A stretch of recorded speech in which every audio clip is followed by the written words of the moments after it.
Boa noite, aqui é um vídeo conceitual. Eu já anunciei para alguns amigos, enfim, no meu Insta, que eu pretendo fazer alguns vídeos sobre a Segunda Guerra Mundial. E eu pretendo fazer duas linhas. Um que é sobre a Segunda Guerra Mundial em si, mais sobre o aspecto militar e da Grande Guerra Patriótica, ou seja, a guerra entre a União Soviética e a Alemanha. E o segundo, aí ele não é necessariamente sobre a Segunda Guerra, ele vai ser linkando o mundo que foi criado pós-Segunda Guerra com hoje, com os conflitos de hoje. Então, os conflitos tanto na Ucrânia, quanto no Oriente Médio, Israel, quanto Taiwan, aqui, China, o Mar do Sul da China, são conflitos que você vai traçar a origem no mundo que foi criado pós-Segunda Guerra. A Segunda Guerra Mundial, ela vamos dizer, o fim dos impérios coloniais europeus. A Europa, segundo vários historiadores, inclusive Eric Hobsbawm, outras linhas de historiadores, o Wallenstein, que tem o Sistema Mundo, você vai ter o período que são mais ou menos, que é o início da expansão europeia, que começa em 1500, é o período que a Europa começa a se expandir, os europeus começam a conquista da América e a partir daí vão iniciar um longo processo de 500 anos de conquista do mundo. No final do século XIX, praticamente todo mundo é colônia europeia, literalmente. São poucos países independentes. Os países independentes são os países europeus, os países na América. Na Ásia você tem alguns países que conseguiram se manter independente. A China se manteve, mesmo que retalhada. A Índia toda ocupada, a colônia britânica. O Vietnã, que é essa região, colônia francesa. Você tem a Tailândia, que se mantém independente, mas é muito dependente do Império Britânico. Enfim, o mundo até 1914 era um mundo europeu. Pós Primeira Guerra, os impérios europeus começam a se desmontar.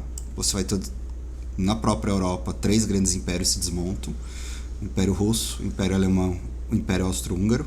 Deles vão nascer vários países menores, baseados em etnias, vão ter vários conflitos locais, civis, vai surgir Polônia, Tchecoslováquia, que no caso na época era um país só, a Iugoslávia, que é a União dos Eslavos do Sul, a Turquia, mais um império que se desfaz, o Império Turco. Então tudo isso daqui era Império Turco. Você vai ter o desmantelamento do Império Turco. Essa região que hoje tem o conflito Israel-Palestina vai ser dividida entre o mandato britânico e o mandato francês. E os impérios europeus vencedores, que é a França, a Inglaterra, a Itália, e depois no final a Rússia, ela vai sofrer uma revolução, então ela acaba não estando do lado dos vencedores, e os Estados Unidos, que está do lado dos vencedores, vão montar uma ordem que vai durar pouquíssimo tempo. Essa ordem vai ser de 1918, essa ordem global é uma tentativa ainda de manter os impérios europeus. Ela vai durar mais ou menos, de 1918 até 1945, que é o final da Segunda Guerra Mundial. Então a Segunda Guerra Mundial ela pode ser, e por muitos historiadores, pensadores, tanto de geopolítica quanto de história, ela é considerada o segundo ato do desmantelamento dos impérios europeus, que tiveram antes 500 anos de conquista. Então, segundo Fernando Braudel, existe o que se chama linha longa do tempo. Então existem coisas que acontecem, que perduram por muito tempo, enquanto outras mudam. E a gente sempre tem que ir tentando entender o que se perdurou, o que mudou, enfim. E a gente está num período muito curto, que é um período que começou no pós-Segunda Guerra Mundial, que é o desmantelamento dos impérios europeus, e a gente não sabe exatamente para onde o mundo caminha. Logo que a Segunda Guerra Mundial acabou, a nova ordem foi montada em Potsdam, e depois com outros acordos de cúpula entre os países. Ali foi criado também as Nações Unidas, foi criado o Fundo Monetário Internacional, foi criado o Banco Mundial, foi criado sistemas de pagamento que são usados em comércio hoje. Os Estados Unidos se tornaram uma potência global e assumiram meio que de início a contragosto, depois de forma totalmente consciente o gerenciamento da queda dos impérios europeus. A União Soviética, que foi o país mais afetado durante a guerra, para você ter ideia, mais de 80% da destruição e perda de recursos humanos da Segunda Guerra Europeia acontece entre a Alemanha e a União Soviética.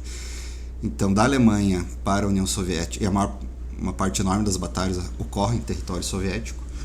É um país que tinha se industrializado em uma década e que teve tudo destruído, e que pós Segunda Guerra Mundial entra em antagonismo com os Estados Unidos, uma potência onde não caiu nenhuma bomba, então que indiscutivelmente tinha todo o poder industrial, militar, enfim, do seu lado. Os dois países se desmobilizaram, diminuíram seus exércitos, mas os Estados Unidos manteve a hegemonia naval. Os soviéticos tentaram, em alguns momentos conseguiram rivalizar com os americanos em algumas coisas. Esse período que é chamado Guerra Fria, é um período em que as coisas estavam relativamente estabelecidas, existiam dois polos, o polo dos Estados Unidos, o polo da União Soviética. O polo da União Soviética começou pequeno, só com o leste europeu, depois incluiu a China, mais alguns países, chegou a se expandir um pouco, incluiu Cuba, mas ele sempre foi minoritário. O polo americano era toda a Europa Ocidental, e praticamente todo o resto do mundo, que eram toda a América, né, obviamente, e todo o resto do mundo que eram colônias europeias que estavam se descolonizando. Porém, no processo de descolonização, teve países como a França que se recusaram e em certos lugares lutaram guerras sangrentas para tentar manter as suas colônias. O Vietnã e a Algéria são dois dos mais famosos. No Vietnã, os Estados Unidos entrou, inclusive, depois, né, para apoiar um regime que surgiu, mas que era meio uma continuação do Império Francês, enfim, fracassaram. Na Argélia, a França também fracassou depois de muito tempo, muita violência. Os britânicos iniciaram também seu processo de descolonização. Em via de regra, os britânicos foram mais espertos no gerenciamento das suas colônias, porém, no momento que os europeus estavam perdendo suas colônias, os americanos logo assumiram uma nova forma de colonialismo, que era mais focado e mais utilizando os mecanismos criados pós Segunda Guerra Mundial. Então, o colonialismo americano não necessariamente precisa ter uma administração direta sobre os países, porém ele se mantém em bases similares. Ele se mantém com o controle da moeda, controle de certas instituições que dão poder hegemônico, né, as instituições que eu já citei, o controle dos mares, então ter a maior marinha, ter tropas e bases em vários lugares do mundo, onde eles podem projetar poder onde for necessário. E logo pós queda da União Soviética, eles assumiram nos anos 90, eles eram a única potência, ou seja, o único império realmente global, e assim imaginaram que seria pela eternidade, sendo que isso nunca acontece. Então, 30 anos pós final da Segunda Guerra Mundial, da Guerra Fria, 80 anos pós final da Segunda Guerra Mundial, a gente está num período em que todas as instituições estão ruindo, estão com rachaduras. A gente está num período que está cada vez se acelerando a transição. Sempre que uma ordem antiga é destruída, não necessariamente a ordem nova é criada. E nesse momento que surgem os conflitos, guerras, inclusive as guerras mundiais aconteceram em períodos mais ou menos assim. Então, por isso que eu acho bem relevante tratar sobre esse assunto. E o meu foco em especial na questão da Segunda Guerra em si e na questão militar vai ser entre a União Soviética e a Alemanha, porque no final da Segunda Guerra Mundial, os principais generais alemães que lutaram contra a União Soviética, o alto comando alemão quase todo, que sobreviveu, né, se rendeu para os americanos. Os americanos, no final dos anos 40, contrataram eles fizeram parte do arquivo de história dos Estados Unidos. Era um time praticamente todo alemão, comandado pelo Halder, que era o comandante que foi no início da guerra contra a União Soviética, em vários períodos, o o chefe de Estado-Maior alemão do comando alemão pelo ponto de vista alemão da Guerra no Leste, e ele que reescreve a história enquanto eles estavam nesses arquivos históricos americanos. Os americanos tinham um interesse duplo, um que, como eles estavam em conflito já com a União Soviética, eles queriam ter a experiência de generais que lutaram em solo soviético contra os soviéticos. E também eles perceberam que o Halder, o Guderian, enfim, generais que escreveram depois biografias e que criaram vários dos mitos que se tem até hoje sobre o conflito entre os dois países, estavam distorcendo os fatos, porém eles também não se importaram muito, porque como eles já estavam em conflito com a União Soviética, não era relevante para eles, ou às vezes até era interessante que se diminuísse o papel e a relevância soviética. Esses mitos são que a guerra foi perdida porque o Hitler tomou várias decisões erradas, que o exército alemão Wehrmacht não é culpado por nenhum dos crimes nazistas, que isso era só coisa da SS, enfim, e tal, e que o grande trunfo da União Soviética foi o inverno e ter um monte de gente que eles mandavam como zumbi. Então isso tudo é mito, não se sustenta historicamente. Muitos historiadores respeitados, e inclusive você tem 2 historiadores americanos muito respeitados que estudaram a fundo esse conflito, e são os que eu vou usar muito aqui na obra, citam, né, esse mito que é criado, e eles vão mostrar, enfim, eu vou usar eles para mostrar como foram as principais operações, as principais batalhas, e como os soviéticos conseguiram triunfar no final. Os soviéticos triunfam por seus próprios méritos. Foi uma batalha de vida ou morte não só entre 2 sistemas, mas entre 2 povos, porque o objetivo declarado dos alemães era a colonização, ou seja, era expulsar os eslavos de todo o território soviético e fazer mais ou menos o que Israel faz hoje com os palestinos, vai expulsando, criando colônias e pacificando aquela região, matando a população local. Então ela é durante a Segunda Guerra Mundial a gente pode dizer que tem várias guerras dentro das guerras, e essa sem dúvida é a maior delas.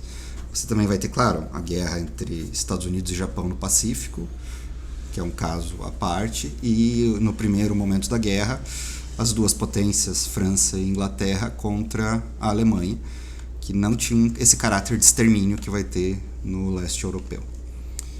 Então esses são os objetivos que eu tenho para os vídeos que eu vou montar. Esse é um vídeo conceitual, vou mandar para vocês que são meus amigos, conhecidos, darem palpite, ver se acham interessante, verem o tom da voz. Eu ainda provavelmente vou mexer na câmera, vou colocar em algum outro lugar. Aqui se viram que deu problema no Google Earth, ele parou. Eu quero aprender a mexer e desenhar melhor aqui, enfim, estou testando as ferramentas também. E eu pretendo que o primeiro vídeo sério mesmo saia no início de 1945, quer dizer, de 2025, né? Fazendo 80 anos de 1945, que é o final da Segunda Guerra. Então é isso, pessoal. Vamos ver como esse vídeo ficou. Se ficou legal, eu vou mandar para os conhecidos aí. É o meu canalzinho que eu tô reabilitando no Twitter. Quer dizer, no Twitter não, né? No YouTube. Falou, pessoal. Até.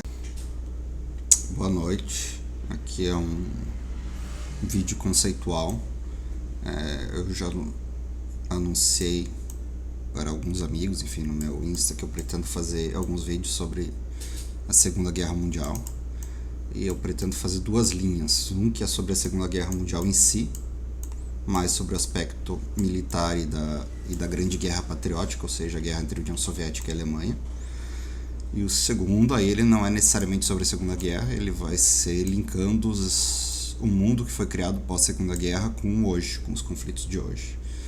Então, os conflitos tanto na Ucrânia, quanto no Oriente Médio, Israel, quanto Taiwan, aqui, China, o Mar do Sul da China, são conflitos que você vai traçar a origem no mundo que foi criado pós-Segunda Guerra.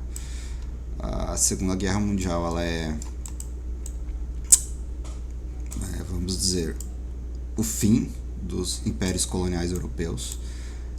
A Europa, segundo vários historiadores, inclusive Eric Hobsbawm, outras linhas de historiadores, o Wallenstein, que tem o Sistema Mundo. Você vai ter o período que são mais ou menos, que é o início da expansão europeia, que começa em 1500. É o período que a Europa começa a se expandir, os europeus começam a conquista da América e a partir daí vão iniciar um longo processo de 500 anos de conquista do mundo. No final do século XIX, praticamente todo mundo é colônia europeia, literalmente. São poucos países independentes. Os países independentes são os países europeus, os países na América. Na Ásia você tem alguns países que conseguiram se manter independente. A China se manteve, mesmo que retalhada. A Índia é toda ocupada, a colônia britânica. O Vietnã, que é essa região, colônia francesa. Você tem a Tailândia, que se mantém independente, mas é muito dependente do Império Britânico. Enfim, o mundo até 1914 era um mundo europeu. Pós Primeira Guerra, os impérios europeus começam a se desmontar. Você vai ter, na própria Europa, 3 grandes impérios se desmontam: o Império Russo, o Império Alemão, o Império Austro-Húngaro. Deles vão nascer vários países menores, baseados em etnias, vão ter vários conflitos locais, civis, vai surgir Polônia, Tchecoslováquia, que no caso na época era um país só, a Iugoslávia, que é a União dos Eslavos do Sul, a Turquia, mais um império que se desfaz, o Império Turco. Então tudo isso daqui era Império Turco. Você vai ter o desmantelamento do Império Turco. Essa região que hoje tem o conflito Israel-Palestina vai ser dividida entre o mandato britânico e o mandato francês. E os impérios europeus vencedores, que é a França, a Inglaterra, a Itália, depois no final a Rússia, ela vai sofrer uma revolução, então ela acaba não estando do lado dos vencedores, e os Estados Unidos, que está do lado dos vencedores, vão montar uma ordem que vai durar pouquíssimo tempo. Essa ordem vai ser de 1918, essa ordem global é uma tentativa ainda de manter os impérios europeus. Ela vai durar mais ou menos, ela vai durar de 1918 até 1945, que é o final da Segunda Guerra Mundial. Então a Segunda Guerra Mundial ela pode ser, e por muitos historiadores, pensadores, tanto de geopolítica quanto de história, ela é considerada o segundo ato do desmantelamento dos impérios europeus, que tiveram antes 500 anos de conquista. Então, segundo Fernando Braudel, existe o que se chama linha longa do tempo. Então, existem coisas que acontecem, que perduram por muito tempo, enquanto outras mudam. E a gente sempre tem que ir tentando entender o que se perdurou, o que mudou, enfim. E a gente está num período muito curto, que é um período que começou no pós-Segunda Guerra Mundial, que é o desmantelamento dos impérios europeus, e a gente não sabe exatamente para onde o mundo caminha. Logo que a Segunda Guerra Mundial acabou, a nova ordem foi montada em Potsdam e depois com outros acordos de cúpula entre os países. Ali foi criado também as Nações Unidas, foi criado o Fundo Monetário Internacional, foi criado o Banco Mundial, foi criado sistemas de pagamento que são usados em comércio hoje. Os Estados Unidos se tornaram uma potência global e assumiram meio que de início a contragosto, depois de forma totalmente consciente o gerenciamento da queda dos impérios europeus. A União Soviética, que foi o país mais afetado durante a guerra, para você ter ideia, mais de 80% da destruição e perda de recursos humanos da Segunda Guerra Europeia acontece entre a Alemanha e a União Soviética. Então, da Alemanha para a União Soviética, e uma parte enorme das batalhas ocorre em território soviético. É um país que tinha se industrializado em uma década e que teve tudo destruído, e que pós Segunda Guerra Mundial entra em antagonismo com os Estados Unidos, uma potência onde não caiu nenhuma bomba, então que indiscutivelmente tinha todo o poder industrial, militar, enfim, do seu lado. Os dois países se desmobilizaram, diminuíram seus exércitos, mas os Estados Unidos manteve a hegemonia naval. Os soviéticos tentaram em alguns momentos conseguiram rivalizar com os americanos em algumas coisas. Esse período que é chamado Guerra Fria é um período em que as coisas estavam relativamente estabelecidas, existiam dois polos, o polo dos Estados Unidos, o polo da União Soviética. O polo da União Soviética começou pequeno, só com o leste europeu, depois incluiu a China, mais alguns países, chegou a se expandir um pouco, incluiu Cuba, mas ele sempre foi minoritário. O polo americano era toda a Europa Ocidental, e praticamente todo o resto do mundo, que eram toda a América, né, obviamente, e todo o resto do mundo que eram colônias europeias que estavam se descolonizando. Porém, no processo de descolonização, teve países como a França que se recusaram e em certos lugares lutaram guerras sangrentas para tentar manter as suas colônias. O Vietnã e a Algéria são dois dos mais famosos. No Vietnã, os Estados Unidos entrou, inclusive, depois, né, para apoiar um regime que surgiu, mas que era meio uma continuação do Império Francês, enfim, fracassaram. Na Argélia, a França também fracassou depois de muito tempo, muita violência. Os britânicos iniciaram também seu processo de descolonização. Em via de regra, os britânicos foram mais espertos no gerenciamento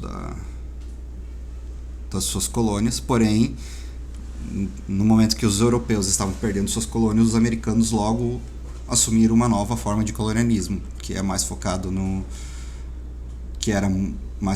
e mais utilizando os mecanismos criados pós Segunda Guerra Mundial. Então, o colonialismo americano não necessariamente precisa ter uma administração direta sobre os países, porém ele se mantém em bases similares. Ele se mantém com o controle da moeda, controle de certas instituições que dão poder hegemônico, né? As instituições que eu já citei, o controle dos mares, então ter a maior marinha, ter tropas e bases em vários lugares do mundo, onde eles podem projetar poder onde for necessário.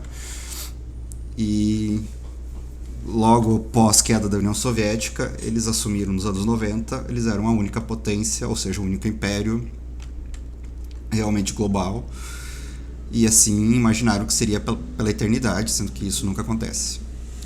Então, 30 anos pós aí, final da Segunda Guerra Mundial, da Guerra Fria, 80 anos pós final da Segunda Guerra Mundial, a gente está num período em que todas as instituições estão ruindo, estão com rachaduras. A gente está num período que está cada vez se acelerando a transição.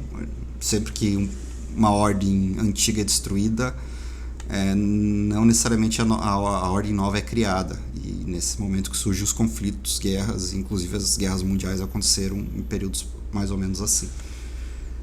Então por isso que eu acho bem relevante tratar sobre esse assunto. E o meu foco em especial na questão da Segunda Guerra em si e na questão militar vai ser entre a União Soviética e a Alemanha, porque no final da Segunda Guerra Mundial, os principais generais alemães que lutaram contra a União Soviética, o alto comando alemão quase todo, que sobreviveu, né, se rendeu para os americanos. Os americanos, no final dos anos 40, contrataram eles fizeram parte do arquivo de história dos Estados Unidos. Era um time praticamente todo alemão, comandado pelo Halder, que era o comandante que foi no início da guerra contra a União Soviética, em vários períodos, o chefe de Estado-Maior alemão do comando alemão pelo ponto de vista alemão da guerra no leste, e ele que reescreve a história enquanto eles estavam nesses arquivos históricos americanos. Os americanos tinham um interesse duplo, que, como eles estavam em conflito já com a União Soviética, eles queriam ter a experiência de generais que lutaram em solo soviético contra os soviéticos. E também eles perceberam que o Halder, o Guderian, enfim, generais que escreveram depois biografias e que criaram vários dos mitos que se tem até hoje sobre o conflito entre os dois países, estavam distorcendo os fatos. Porém, eles também não se importaram muito, porque como eles já estavam em conflito com a União Soviética, não era relevante para eles, ou às vezes até era interessante que se diminuísse o papel e a relevância soviética. Esses mitos são que a guerra foi perdida porque o Hitler tomou várias decisões erradas, que o exército alemão, Wehrmacht, não é culpada por nenhum dos crimes nazistas, que isso era só coisa da SS, enfim, e tal, e que o grande trunfo da União Soviética foi o inverno e ter um monte de gente que eles mandavam como zumbi. Então isso tudo é mito, não se sustenta historicamente. Muitos historiadores respeitados, e inclusive você tem 2 historiadores americanos muito respeitados que estudaram a fundo esse conflito, e são os que eu vou usar muito aqui na obra, citam, né, esse mito que é criado, e eles vão mostrar, enfim, eu vou usar eles para mostrar como foram as principais operações, as principais batalhas, e como os soviéticos conseguiram triunfar no final. Os soviéticos triunfam por seus próprios méritos. Foi uma batalha de vida ou morte não só entre 2 sistemas, mas entre 2 povos, porque o objetivo declarado dos alemães era a colonização, ou seja, era expulsar os eslavos de todo o território soviético e fazer mais ou menos o que Israel faz hoje com os palestinos, vai expulsando, criando colônias e pacificando aquela região, matando a população local. Então ela durante a Segunda Guerra Mundial a gente pode dizer que tem várias guerras dentro das guerras, e essa sem dúvida é a maior delas. Você também vai ter, claro, a guerra entre Estados Unidos e Japão no Pacífico, que é um caso à parte, e no primeiro momento da guerra as 2 potências, França e Inglaterra, contra a Alemanha, que não tinha esse caráter de extermínio que vai ter no leste europeu. Então esses são os objetivos que eu tenho para os vídeos que eu vou montar. Esse é um vídeo conceitual, vou mandar para vocês, que são meus amigos, conhecidos, darem palpite, ver se acham interessante, verem o tom da voz. Eu ainda provavelmente vou mexer na câmera, vou colocar ela em algum outro lugar. Aqui se viram que deu problema no Google Earth, ele parou. Eu quero aprender a mexer e desenhar melhor aqui, enfim, estou testando as ferramentas também. E eu pretendo que o primeiro vídeo sério mesmo saia no início de 1945, quer dizer, de 2025, né? Fazendo 80 anos de 1945, que é o final da Segunda Guerra. Então é isso, pessoal. Vamos ver como esse vídeo ficou. Se ficou legal, eu vou mandar para os conhecidos aí. É o meu canalzinho que eu tô reabilitando no Twitter. Quer dizer, no Twitter não, né? No YouTube. Falou, pessoal. Até.